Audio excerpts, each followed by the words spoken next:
আসসালামু আলাইকুম প্রিয় দর্শক, ইউটিউব চ্যানেল ও ফেসবুক পেজ থেকে আপনাদেরকে শুভেচ্ছা ও আন্তরিক ভালোবাসা জানাচ্ছি। আমি আব্দুল মতিন, আদর্শ গ্রাম কৃষি ও মুরগির খামার, হাটাদারি, চট্টগ্রাম। প্রিয় দর্শক দেখেন, এই যে আমার দেশীয় জাতের মুরগি।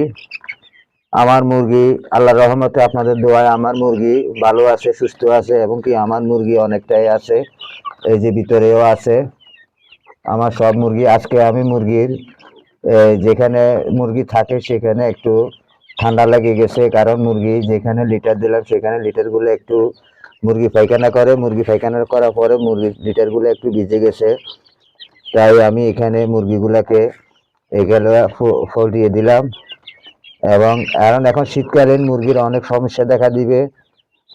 তারপরে আমার একটা মুরগির বাচ্চা মারাও গেল, কারণ এটা অতিরিক্ত ঠান্ডা হয়ে গেছে। কারণ আমি একা মানুষ, আমি বিভিন্ন রকম আবার কৃষি নিয়েও আমি একটু